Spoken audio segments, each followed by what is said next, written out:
All right, guys, we're here with the new LF Kefla. They just released her kit.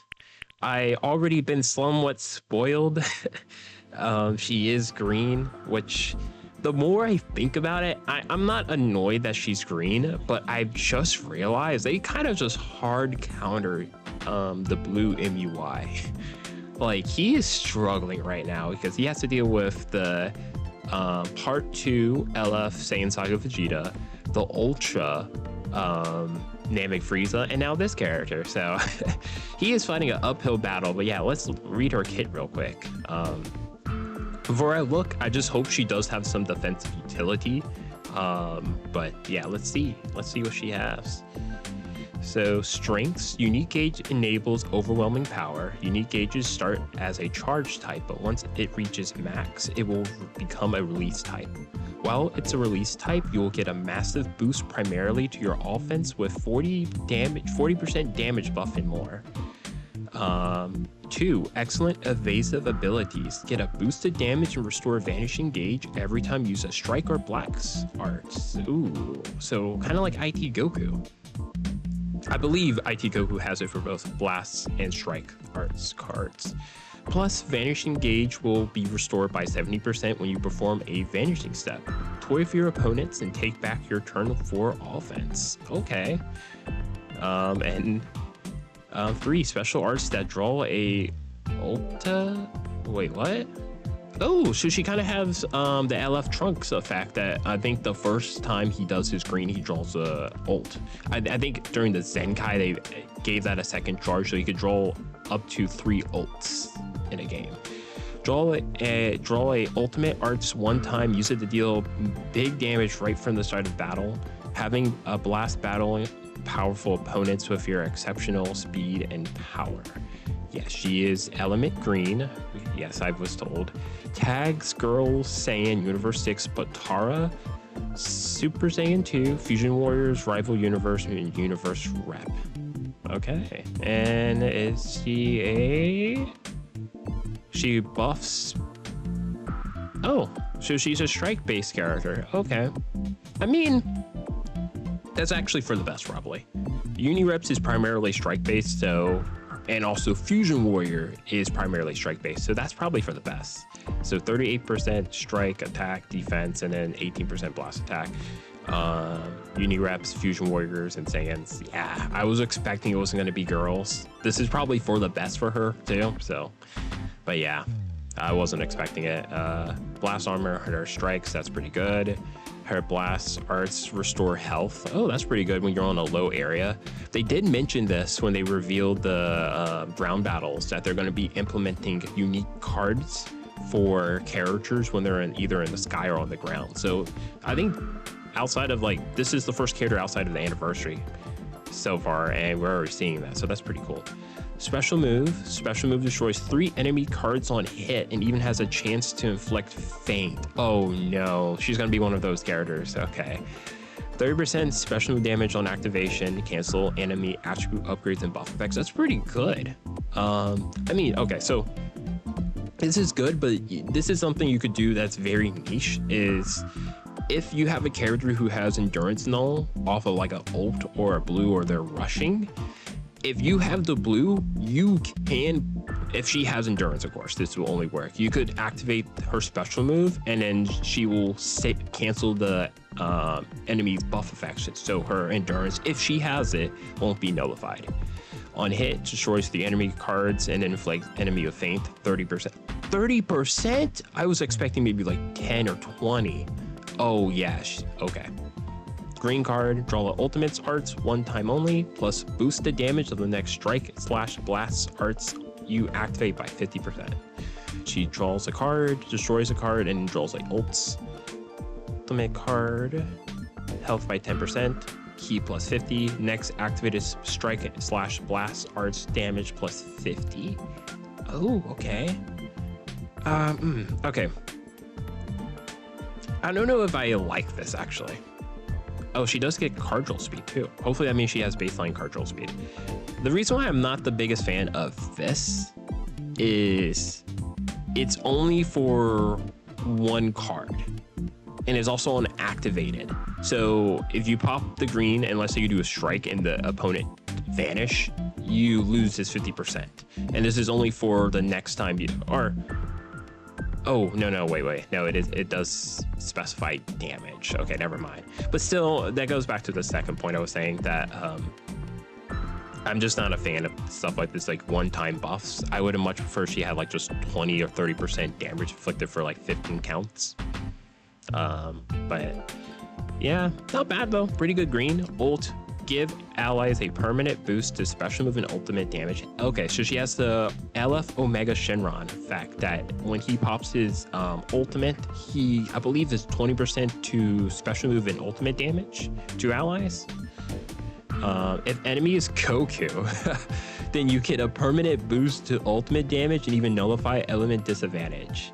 Massive damage impact. On activation, she penetrates endurance. Ally special move ult / awaken damage 20%. Uncancelable. This is great because Omega's was not uncancelable waved. So that's really good. And the fact that she does get 2 ults, this is really good. And if enemy is character Goku, she gets 20% to ult damage, goes type neutral for 3 counts, and that's pretty good. I kind of wish it was just if your opponent has a Goku on the team. Main ability, charge unique gauge by 100% and boost ultimate damage if you use a ultimate arts right away. Using the main ability, you'll unleash some serious firepower. All right, so she draws the ultimate arts next. Health plus 30%, ki plus 50, unique gauge plus 100%, ultimate damage plus 30%, and then she cancels attribute downgrades in abnormal conditions. It's pretty good. I don't see anything crazy so far outside of the like her blue and green damage. Yeah, this is. Oh, she boosts the damage card of tag Unirep allies. Oh, so they really want you to run her on Unireps. Okay. So she has 270 damage and then 180% damage card. And I guess because she does buff allies, which including herself, damage card, she's hovering around 195 damage card. That's really good. 60% key recovery. She has base cardinal speed. All her arch costs outside of her green is -10, and then she gradually restore health when she comes in. Okay. Oh, well, she looks pretty good. I'm really hoping she has some type of second life mechanic. Get a permanent boost to your offense every 15 counts. Okay, up to a max 45% damage, and then 60% to unique gauge charge range. And then restore vanishing gauge by 10% whenever you use a strike or blast arts, and restore it by 70% when you perform a vanishing step. Okay, so let's see. So on enemy character confrontation, so I believe the old wording was just every time you face the enemy. So that means if you start out with her or your opponent like swaps 2 times, this will activate each time. So she will draw 1 card, key plus 30, enemy damage received by 15%, and then -1 cardinal speed for enemies. That's pretty good for 5 counts, but that's still pretty good because you're getting this every time they are switching. And again, you're drawing a card and getting key activates after the opponent's disrupt. So if a character comes in and they have a disrupt, their disrupt will activate, and then you will draw a card, get key, and all these other effects. On strike, blast arts use, health plus 3%. Okay, she's looking pretty good actually. She stacks damage, 10% vanishing gauge, nullifies special cover change 5 counts. Oh. So far, I don't think the green had any form of cover null. We could check real quick. No. So far, this is the only way for her to get cover null is for 5 counts. Let's see if she gets it off her like her unique gauge or something. On vanishing step, key plus 20, she gets 70% vanishing gauge 3 times. Okay, that's really good. If this was 80, yeah, I think 70 is fair. 80 would basically just make it that she would just have like, she could immediately vanish again. Ally sub count -1, and then every 15 timer counts while a character is not defeated, she gets 15% damage. Oh, activates 3 times, so that's up to 45%. She gets up to 60% unique gauge charge rate, and then she gets 50% health restoration. Reminding, she heals natively because of her starter ability, and every time she does a blast and strike card, she's healing. So that's really good. And also, if unique gauge is on release type, unique gauge plus 30%. And then when she's hit by enemy arts card, she destroys a card, minus 30 enemy key, and all enemies blast arts power minus 15%. A little weird, but when on the battlefield, an enemy activates special move, ultimate or awaken arts or rising rush. Health plus 30%, pretty good. 50% unique gauge, and then allies sub count minus 5. And then when not defeated, an enemy activates ultimate arts, cancel enemy buff effects. This is great. The fact that this specifies when not defeated, an enemy activates it, that means she does not have to be on the field.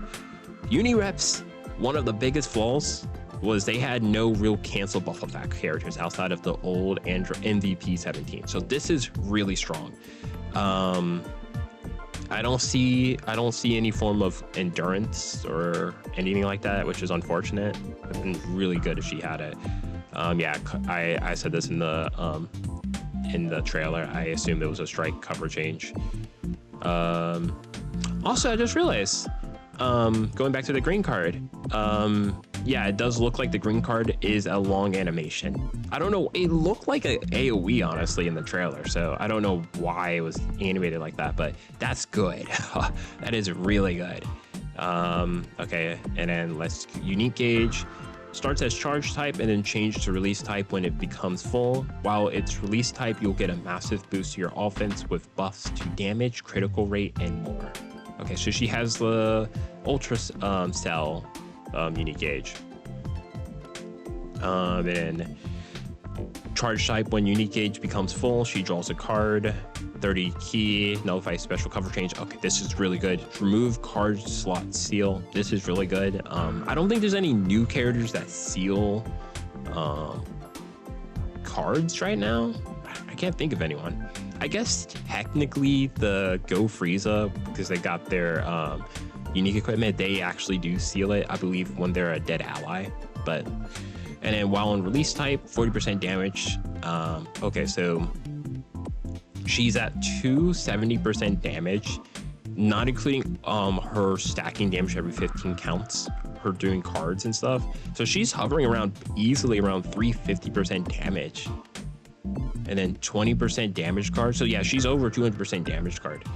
30% critical rate, protect hand, that's really good, and nullify attribute downgrades. And then when unique gauge reaches 0, switch charge rate. Okay, this is really good. I just honestly, like, I just wish she just had endurance. But yeah, she's a strike-based character. We have to look at her stats and stuff, and then we have to try her out, because characters like this are so hard to just judge off of their kit alone. But her kit looks pretty good. No complaints at all, really. I mean, I really would love if she had like just a second life mechanic, endurance, indestructible, something like that. Revival. That would have been really strong for Unireps. I know Unireps kind of already have a lot of characters of second life mechanics. MUI has endurance, MVP 17 has endurance, Evo Vegeta, if you're using him, has endurance. So yes, yeah, she looks really good. I know a lot of people are not happy that she's green. I'm okay with it, I guess. I'm hoping that like in the next coming months we get like a ton of strong purples, because purples have really like the last notable purple character that has released in the game has honestly been, I would say, UG4, and that was a year ago. A little over a year ago, actually. So yeah, but yeah, tell me what you think about her. I'm pretty happy about her. And again, she's green, so looking at her Zenkai options, she has the Ultra Instinct Sign Goku. She has access to Super Saiyan 3 Goku, Super Saiyan 4 Gogeta, Topo, Jiren. Completely forgot about him. All right, Jiren. Yeah, Jiren. She has access to Jiren, her Super Saiyan 2 Kefla, and she also has access to Kaba. Yeah, Kaba, who's gonna be a HP buffer for her team. So really, really good stuff. Really good stuff. But yeah, that's gonna be it for me, guys. Tell me what you guys think about her in the comments. All right. Hope you guys have a wonderful day. Peace.